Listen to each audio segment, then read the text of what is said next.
Okay, today we are watching The Life of Nomad People. That's what it is. The Life of Nomad People by Coronet Instructional Films. Publication date 1949. Before we get started, I just want to say it's been about 3 months since I last recorded one of these, so I might be a little bit rusty, but for the first video we're going to record from my long summer break, it's going to be The Life of Nomad People. So let's dive in.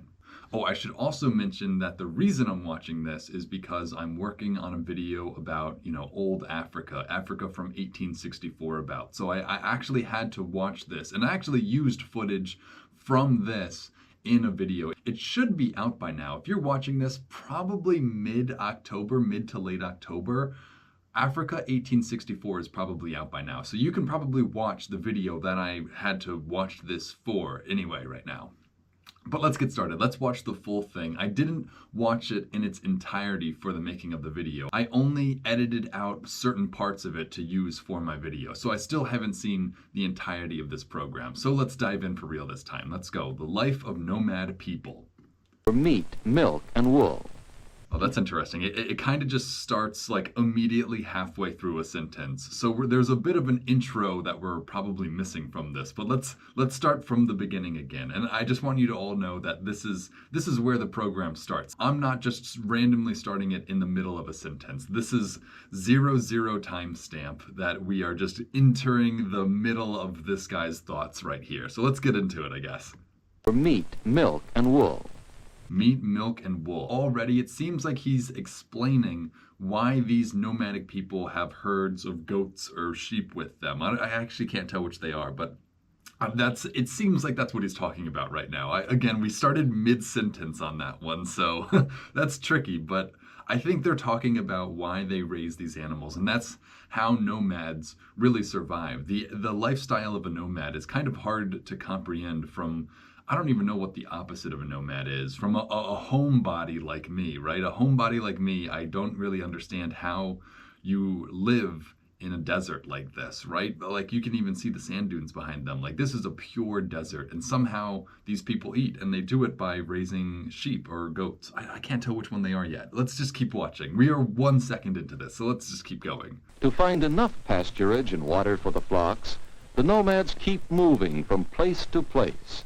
Okay, so yeah, that's pretty much like the entire explanation of the nomadic lifestyle right there, right? They are searching for pastures and water sources for their flock of sheep. I'm going to assume it's sheep because I don't know if it's a flock of goats. It's definitely a flock of sheep though, so I'm going to assume these are goats. So already we understand the justification behind the nomadic lifestyle. You're in a desert, there's not green pastures everywhere, you have to keep moving in order to feed all these animals, which is really interesting again, really interesting how the animals determine the lifestyle, really. The food these people can eat determines their lifestyle in so many different ways. Like, it determines where they move, how often they move, everything. Everything in their lives is dependent on the needs of their animals, which is very interesting. It's a very interesting way to live. These people must have been very in tune with their animals and the environment for them to be able to wander around I presume this is the Sahara Desert,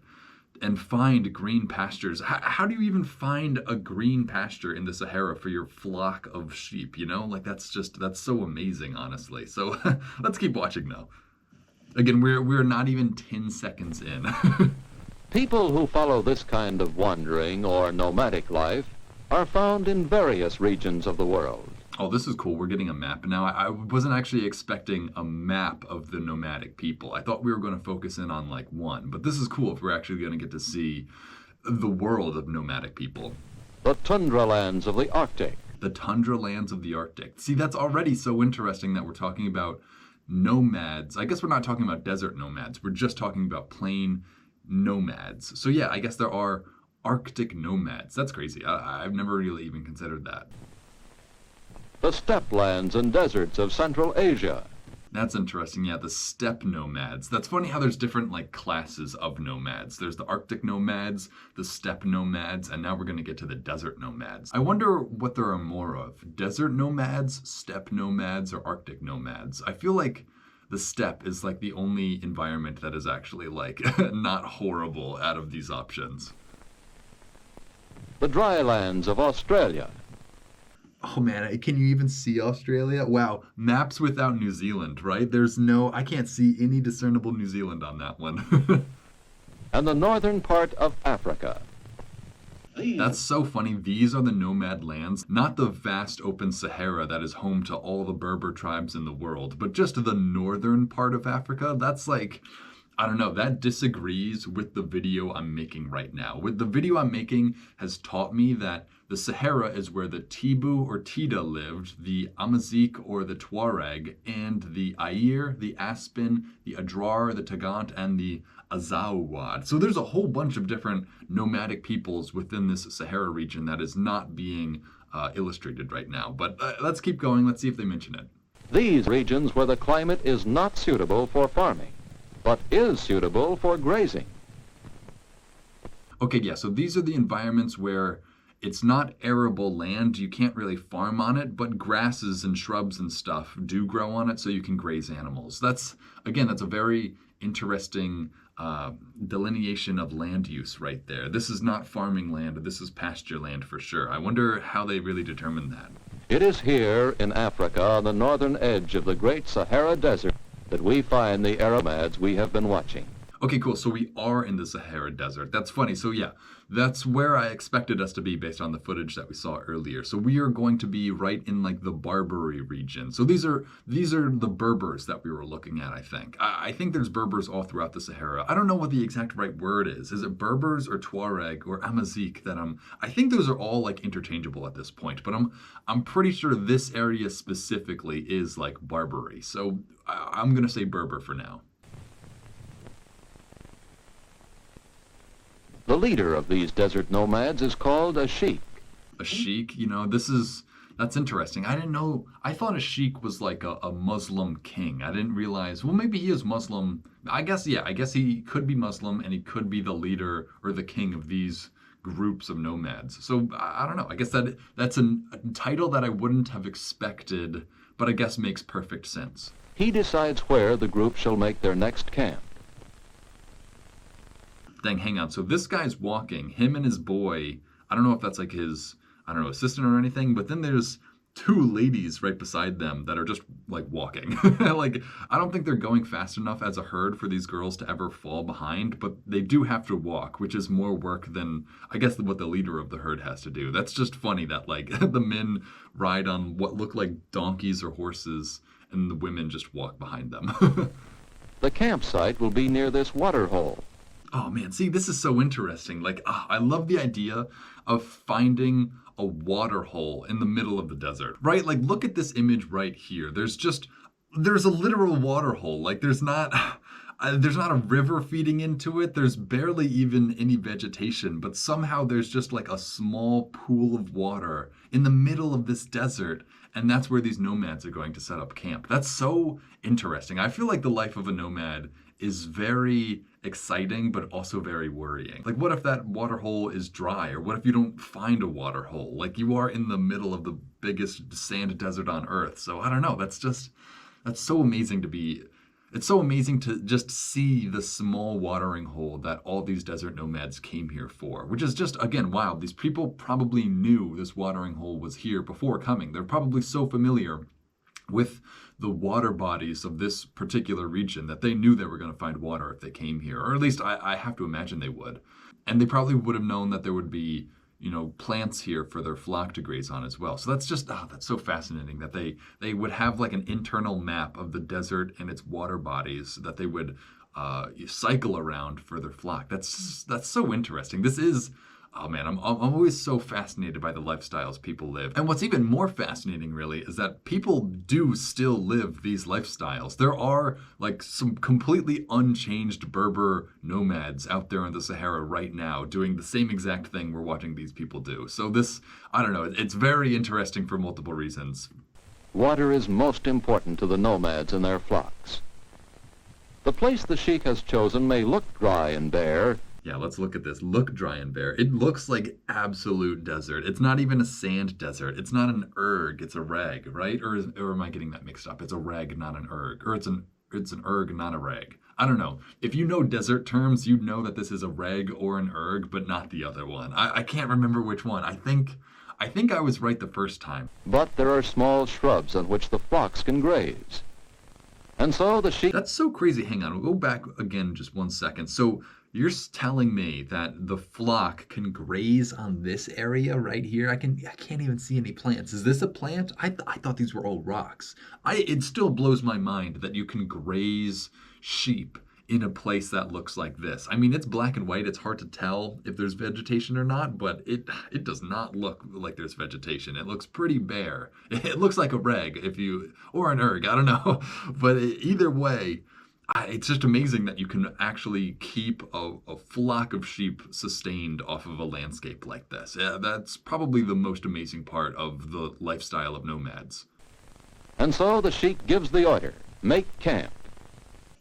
How many nomads are we dealing with? Like, how big is this tribe? There's 1, 2, 3, 4, 5, 6, 7, 8, 9, 10. There's like 10 dudes in this shot. How big is their flock? That's the real question. That's the real question to judge a nomadic sheik on. How big is your flock of sheep? That's really what I want to know, I guess. But yeah, how many people are they traveling with? Like, is this one tribe? I have to imagine it's just one tribe. Like, there's not more complex like social situations than that. So I have to imagine this is like a family, an extended family, and maybe some family friends, but probably just like a cohesive familial unit in whatever the sense is. You know, that's so interesting again. Setting up camp is a job that these people have done many times over.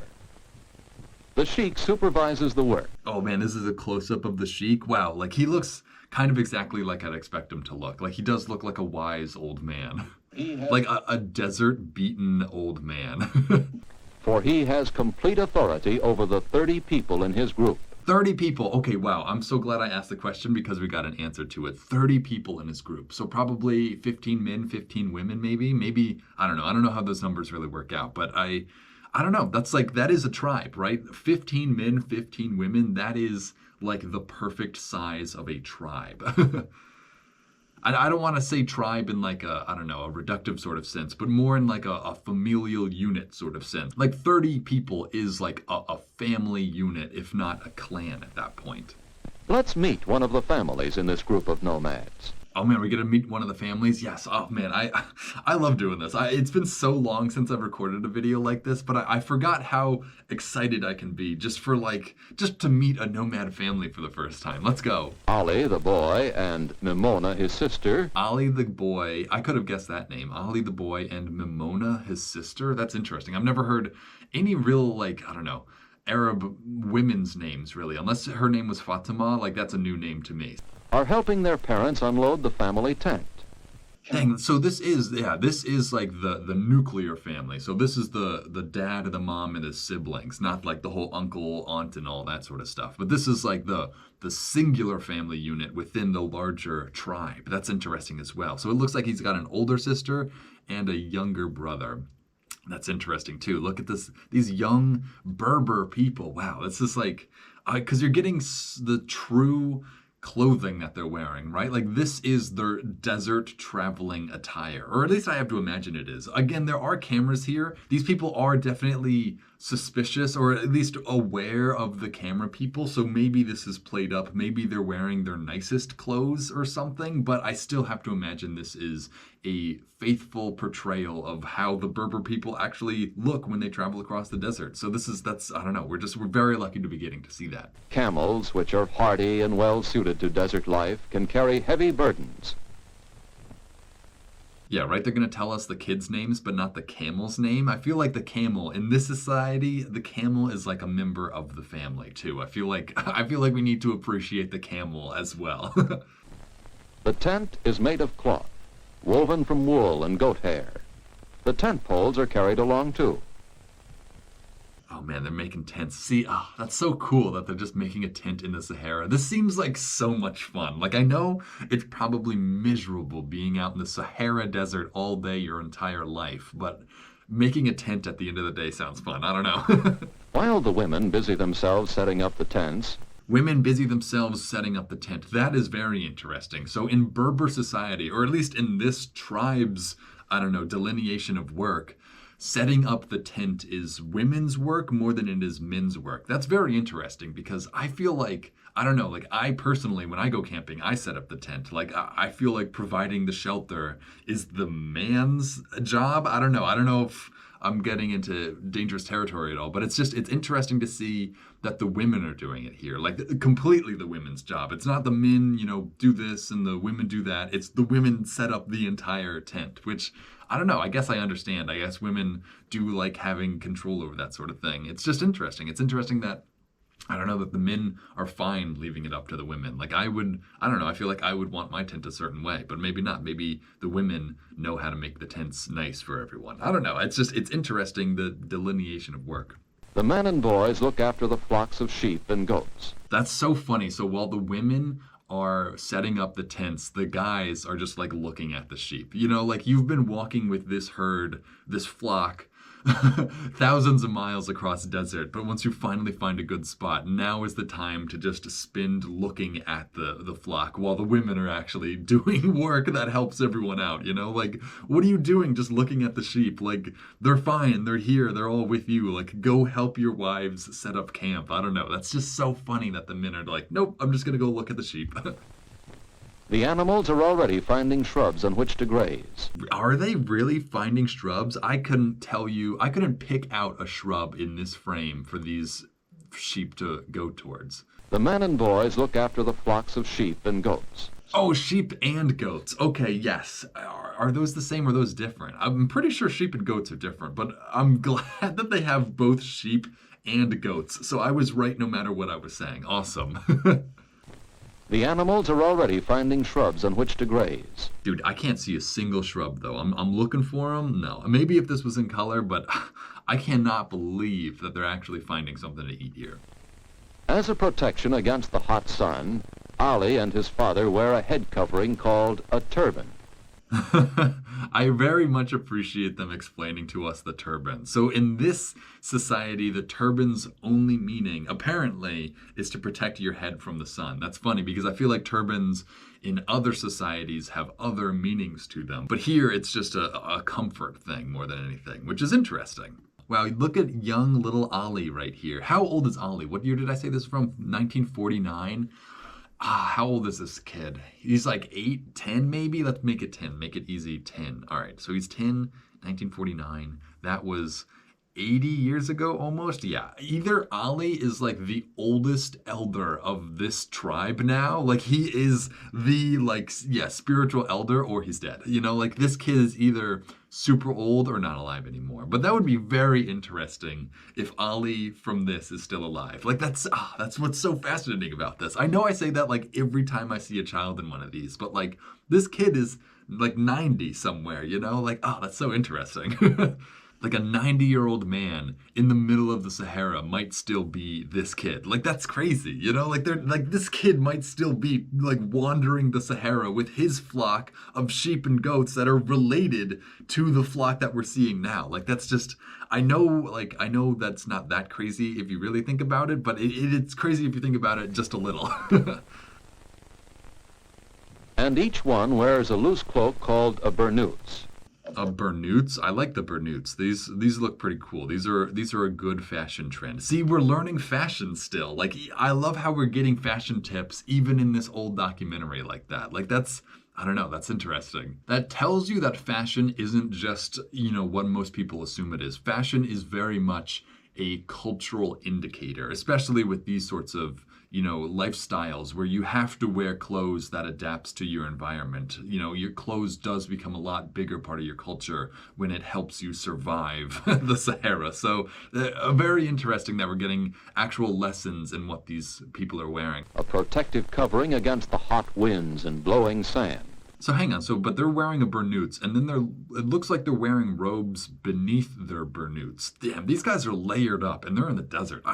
That's what I'm always so curious about as well. Like, how are they not sweating balls right now? How are they not dripping in sweat? Like, these guys don't even look like they're sweating at all. And obviously, maybe the answer is evolution. They've literally lived in the desert so long that they've adapted to it. To be layered up like this, that's crazy. That's crazy to me. That was a good little fashion throw right there. Like that was a good, I don't know, there was a lot of attitude to that, I think. He was showing off his Bernutz to us. I don't know, man. I wish I could see it spelled out. That's the only way that I'll actually understand what I'm saying. Back at the camp, Ollie finds his mother and sister lacing the tent. Dang, so hang on. They were looking at their flock and they get back and the tent is like already set up. Like like what, they didn't need to be doing that. Like I guess somebody needed to be there to make sure the flock didn't wander off or something, but the Ollie could have been helping his mom set up camp. And he's just in time to lend a helping hand. Oh, there we go. Maybe he will help. Ollie works on one end of the cloth while his sister, Mimona, fastens the other end. Mimona skillfully pins two pieces of the tent together. Wow, this is so cool. So we're getting to see actual traditional like tent setup from Berber desert nomads like this. So that's interesting. So to set up the tent, they're driving like needles through the canvas or through the cloth material. That seems like a very, I don't know, easy way to do it. But I also feel like that would leave a lot of wear and tear on your canvas after a while, right? If you're stabbing holes into it all the time to set it up and put like weight and tension on the holes. I don't know. Yeah, she's just stabbing these needles through and she's stabbing it through the other. That's interesting. I thought they would have had a much more, I don't know, elegant solution than just stabbing needles through the tarp whenever they needed it. Not the tarp, whatever it is. Canvas, they said it was like wool or something, but I don't know what to call it. Ollie unfolds one of the woolen rugs that is part of the household goods belonging to the family. Woolen rugs. Oh, but these are going to be on the floor. Oh man, that's so fun to be like setting up your house. Like I know it's hard for like, again, a homebody like me to truly appreciate the nomad lifestyle, but that seems like a lot of fun. Just like setting up your rugs and like still being outside, but inside in your house at the same time. I don't know. There's something like charming about that to me.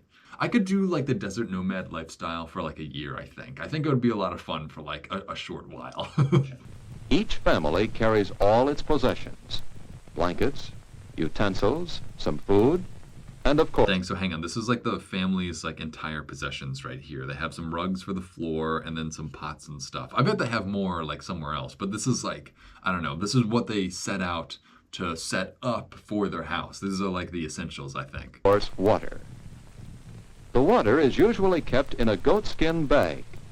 Goat skin, is that what that is? I thought that was like a cauldron, but is that just like a full sack of water? That's funny.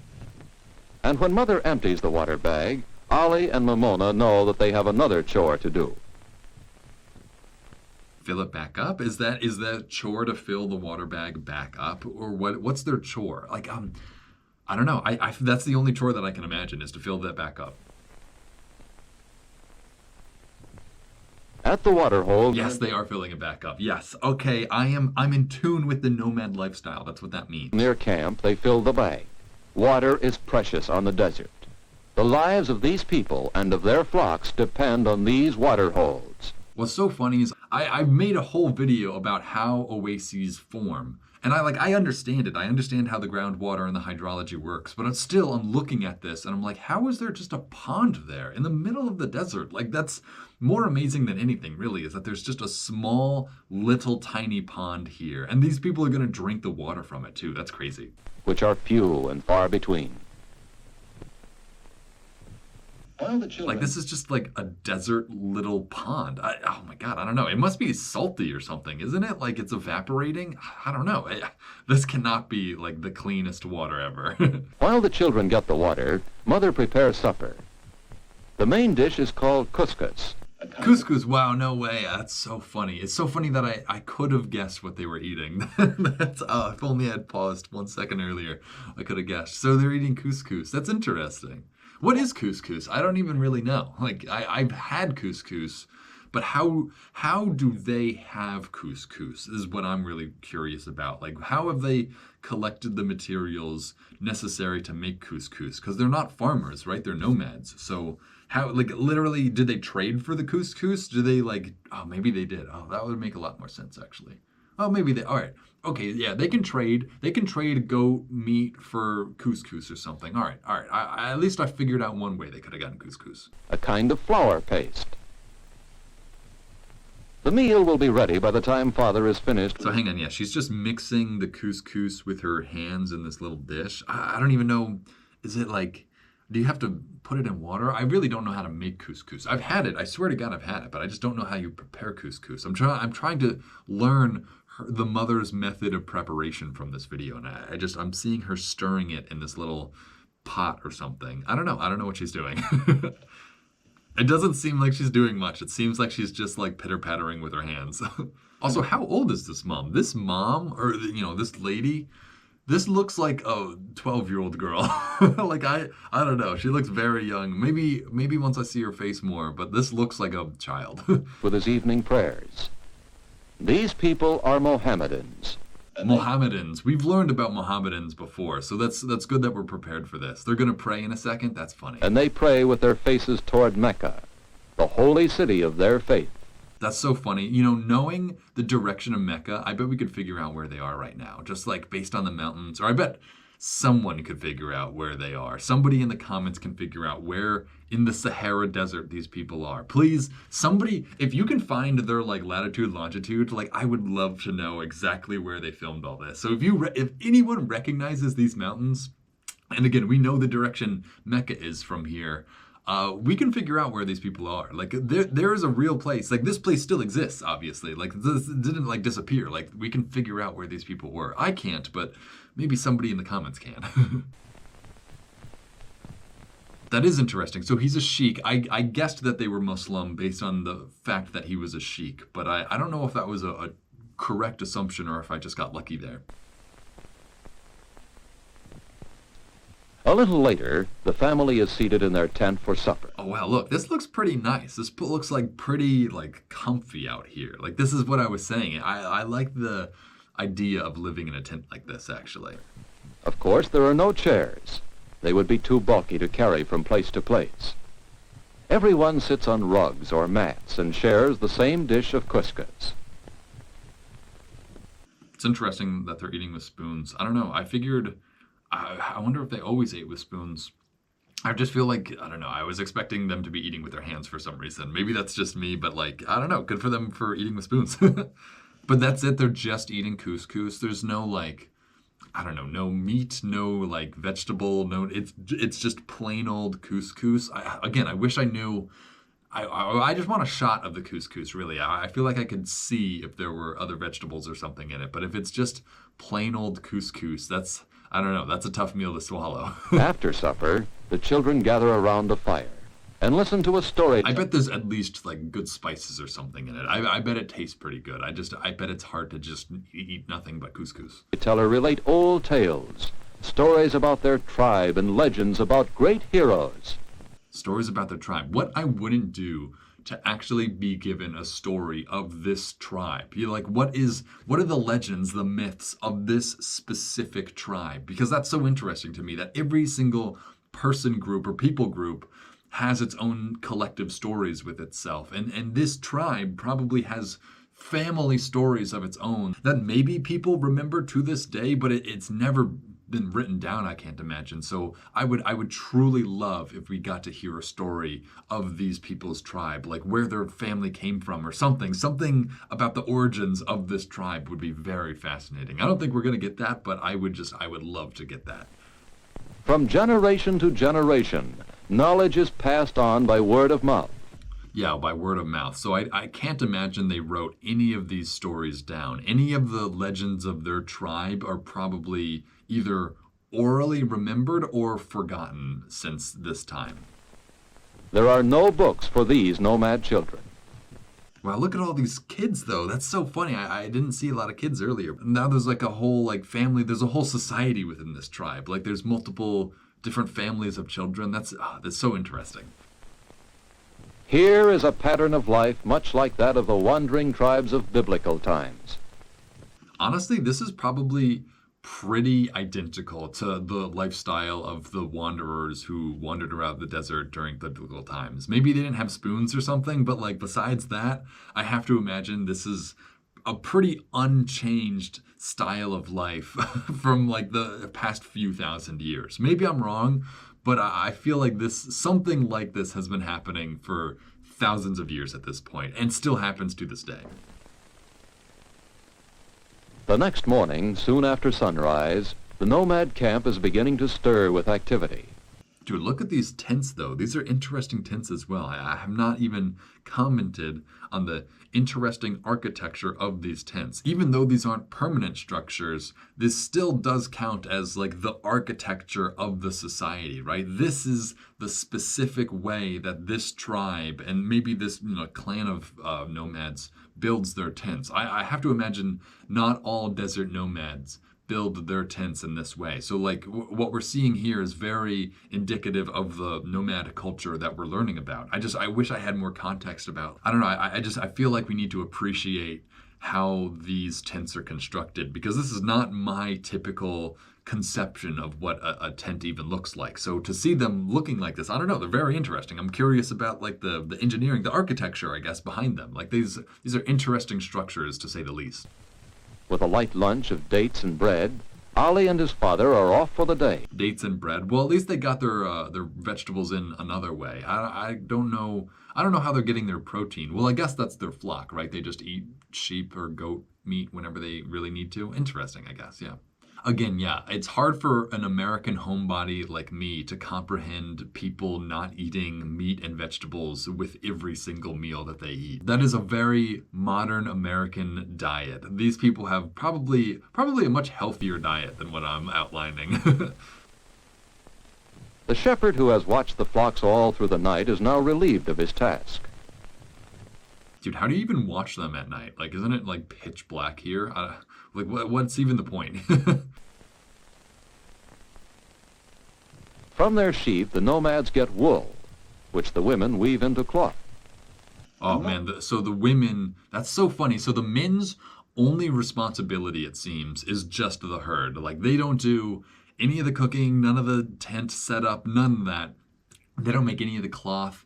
I wonder if they even shear the sheep, or if that's a woman's job too, because it seems like the women actually have, like, I don't know, the tasks that keep everything actually happening, whereas the men are purely focused on keeping these flocks alive, which, if you ask me, is not as hard as these men probably make it seem to these women. The women probably complain about, oh, we gotta weave this, then I gotta set up camp, then I gotta get water, then I gotta cook. And the men are probably just like, yeah, I gotta keep looking after these sheep, Like, there's nothing, there's no additional work that needs to get done with the flock once you've figured out where you're staying for the night. So it's interesting that the women seem to be constantly working on some sort of way to offer value to their society, whereas the men, I don't know, the men kind of just dawdle and look after their sheep. Nimona and her mother weave their woolen yarn on a hand loom. I bet this is fun, though, mother-daughter time weaving together. Like, I bet this is still a good time for everyone involved. And look at their, like, I don't know, look at this girl's hair. Like, very intricate, I don't know, detailing and all the jewelry and stuff. I'm very glad that we're getting to see authentic traditional desert nomad fashion right here, because it is really fascinating. The loom is part of the I guess this is like even one step above fashion, because we're literally watching them on a loom weaving wool, right? So this is the beginning of Berber fashion, really, right here, is the material that they're even using to clothe themselves, right? Like, we're seeing that being made right here. So this is level 1 of Berber fashion right here. Tent frame, and is small enough to be carried about with the tent. See, that's so crazy to me, though, that, like, these desert nomads have a loom, like a very complex loom. Like, did they invent the loom? Did they have to buy it from somewhere? They probably had to trade for their loom, right? Like, I just can't imagine them making looms themselves. I can imagine them obtaining a loom from, like, a city and then taking it into the desert with them. But I can't imagine them making a loom themselves. So I'm curious. I'm curious how they even got access to this technology. Some of the cloth that Mother is weaving will be made into clothing or blankets. Okay, so hang on. This is the Berber daughter, I think. Look at her little head scarf thing. There's shells in it. It's so ornate. And again, it looks so warm, Like, how is she wearing this in the middle of the desert? Like, maybe it's cold there. Maybe it's night or something. But I just have to imagine it's like 1,000 degrees in the desert, and this is not making it any better.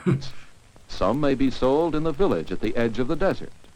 Ah, please let us visit the village on the edge of the desert. I also want to see what that looks like. I'm so curious about like everything here. Like this is just such an interesting world to me that this is actually real and that people lived these lives and actually did all these activities. It's just amazing. Grinding flour is another task the women do.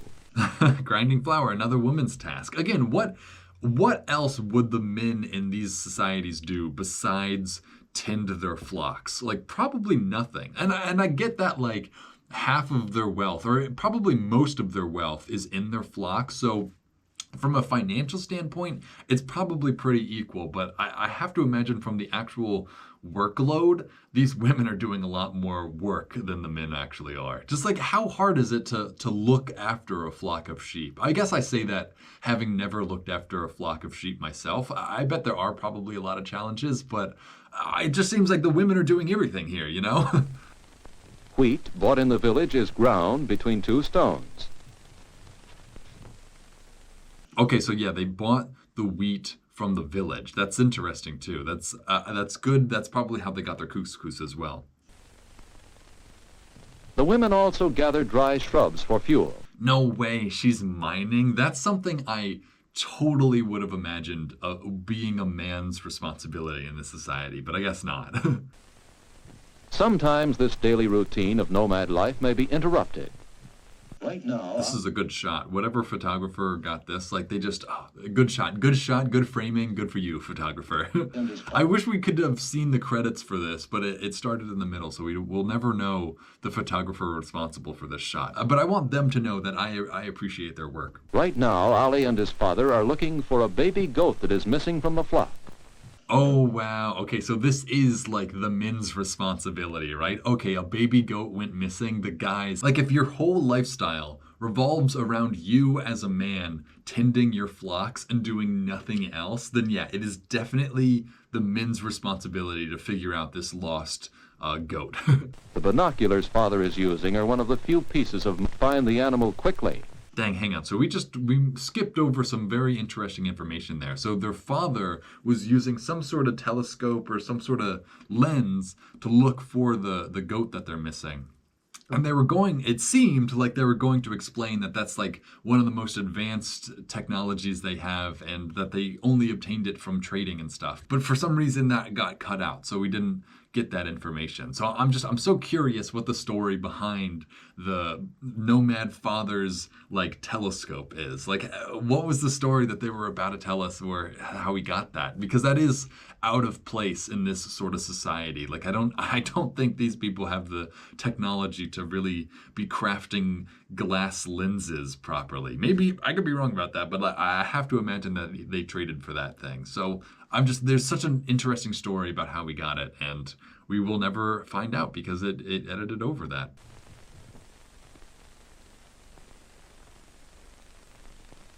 Okay, yeah, I'm beginning to think this lost goat plot line wasn't quite as real as I believed it was. I really did think that they lost a goat, but like, there's no way they got this camera angle on a lost goat. You know, like they definitely took a goat aside, just put it here. It's sitting down. Like I don't think a goat would just do this. I think a goat would just continue to walk and eat food, but it's very purposefully sitting down. This is definitely like a recreated scene right here. This is not like the desert nomad actually finding his lost goat finally. Like they have a perfect camera angle of this scene, so I have to imagine this is all staged.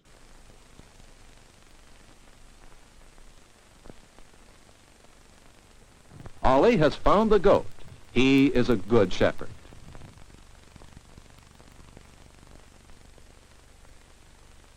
I mean, I could argue that a good shepherd would not have lost a goat in the first place, but isn't it sheep that you shepherd, not goats? I don't know. And so, day after day, the simple life goes on. Ali and his father and the other shepherds tend the flocks that are their livelihood.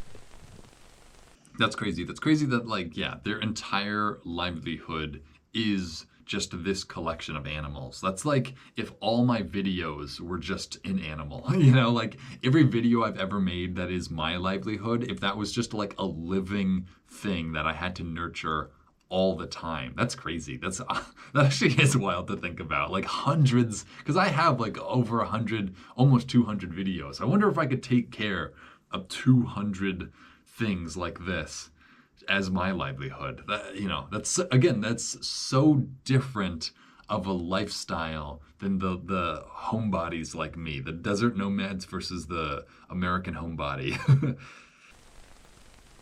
And then, one day the sheik rides up to talk with the shepherds.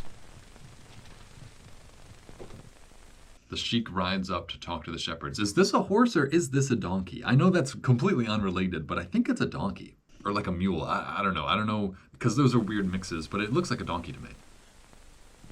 With great respect, each one greets the leader. Oh, wow. Interesting. So this is how you respectfully greet the sheik, because that's also another cultural aspect, right? Like, how do you show respect to somebody in a different culture? So we're getting to see people meet a highly respected individual of their society, and this is how they're doing it. Interesting. It's interesting that they're shaking hands too. I don't know why. I figured shaking hands was like not an everywhere sort of gesture, but I guess the Berbers shake hands, but they're shaking hands in a slightly different way than what I'm used to shaking. It looks like they have like a certain rhythm with their hands that they do. Interesting. They have a special handshake. I like that a lot, actually. The sheik has been looking for new pasturage for the flocks. Yeah, they do that, and then they do something to their face. Man, there's probably a Muslim explanation behind that, but they're doing some interesting sort of handshake, respect offering gesture to the sheik. That's interesting. Very interesting. It is time, he says, to move on, for most of the pasturage here is gone. The flocks have eaten most of the shrubs in this area. You could say that again. I can't see anything. Yeah, I can't see nothing. Just a field of boulders. And so the decision is made to move. Oh man, I wonder how long they stayed here. Again, I really hope this isn't all staged. Like, I get staging the lost goat or whatever. You don't really want to lose a goat, but I really hope that like this camp and all these tents, like this is still perfectly authentic. I think it is. Again, I think there are aspects of this that are staged, but I have to imagine that was really the sheik making the decision to leave, right? Can't imagine this is like the camera crew telling them, hey, pretend to leave so that we can film you guys leaving or whatever. Like, I don't know. Honestly, it could be that though. That's also the tough part of all these old films. It's like, I don't know how much to really believe and have faith in and how much was probably just staged. I like to err on the side of believing these, because what's the point if I don't believe any of it? What's the point of watching all this if I don't think any of it is pertinent or real? Like, that's part of the value of all this, is that it is real and that what we're seeing is how these people actually lived their lives. So I don't know. I really do hope this is not as staged as it kind of could be. The men bring the news to camp. Everyone must... Oh, but what I was trying to think about is how long their stay here actually lasted. Like, did they overgraze these pastures in like a day or like a week? Like, do the women have to set up camp every day, or did they have to set up camp like every week? Because I don't know. Again, it determines how much work their life is based on how often they move, So I guess obviously they know that as well. But it's very interesting. It's such a different lifestyle than my lifestyle. It's so fascinating. Be told to begin packing.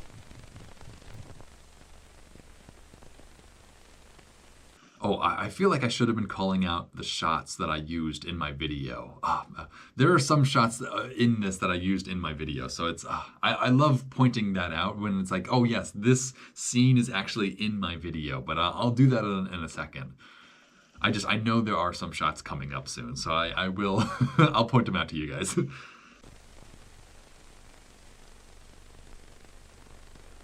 When Ollie's mother is told, she sets to work at once. Dang, just immediately starts tearing it down too. Again, that could have been staged. Obviously, she probably knew that they were coming and they were going to tell her to do that. Like that, I'm not too upset that is staged, but it's funny that they're trying to convey that she is just a loyal servant almost. Like the second he gets home and tells her what to do, she immediately starts doing it. Like that's what they're really trying to show us there. The other families, too, begin to take down their tents. The camels are brought in for loading. Everyone knows what to do, for breaking camp is something that is done again and again. Again and again, yeah. See, so like, but how often? How again and again? Again and again as in every other day? Again and again as in every other week? Like, what's again and again? Probably there's, some variance there depending on how big the pasture is that they find, but I don't know. Are they staying for a while or not? I don't know.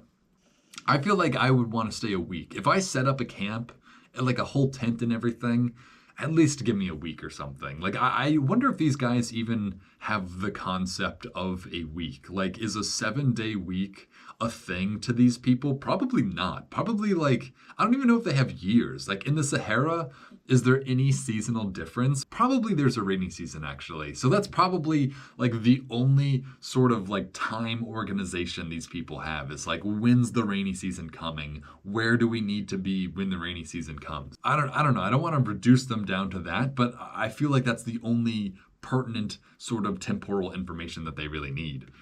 Like what is a week to the Berber nomad, Like, what is Monday, Wednesday, Friday, like, to the nomad? Like, that doesn't make any sense. Like, I don't know if they're going to stay a week. Like, the unit of a week doesn't mean anything to these people. Down comes every tent. In a little while, everything is packed. The camels are loaded. The shepherds begin to drive the flocks. Okay, yeah, so this shot and the next series of shots that we're about to see, these were all used in my video. I actually just put these in the video yesterday, I think. I literally edited these clips into the video on Africa that's already out by the time that you're watching this, literally yesterday. So this is, it's funny how it all times out like that. But yeah, this shot is actually disconnected from the shots that we're about to see in my edit of my video. So if you really watched that video, it'll be funny to know that this shot actually appears before the other shots, because the shots we're about to see actually in my video are seen a lot earlier. So it's funny to see this not chopped up in the way that I did for my video. The nomads are on the move.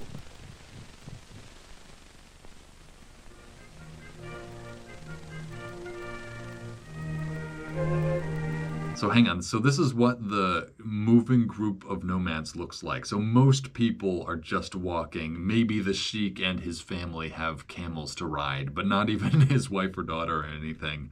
So that's interesting. So most of the nomads just walk, it seems. Somewhere in the vast desert they will find new pasturage and another water hole. Somewhere in the vast desert they will find new pastures. Isn't that so, like, wild? Like, somewhere, like they'll find another plane of grass somewhere, wherever, like they must have some idea of where they're going next, but like, to me, it's just somewhere. It's just somewhere else in the Sahara Desert, the largest sand desert on the planet. They're just gonna continue wandering what I consider to be an inhospitable environment. Maybe that's what makes it so impressive. It's like, I see these landscapes and I just think, well, there's no way anyone could live out here, let alone hundreds and hundreds of sheep and people, like, oh my gosh, that's wild. Really, the desert nomad lifestyle boggles my mind. Food and water for their flocks.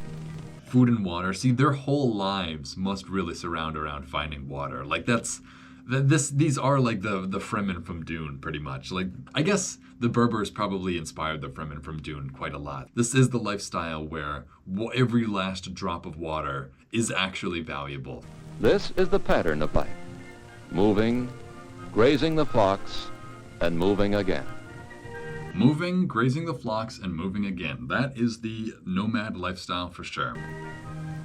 This is the life of nomad people. This is another shot that I used in my video, the past one and this one right here. This one I used to tell people that the nomads were in the mountains. This is the shot that tells people they're in the mountains. The wanderers who live with their flocks under the open sky.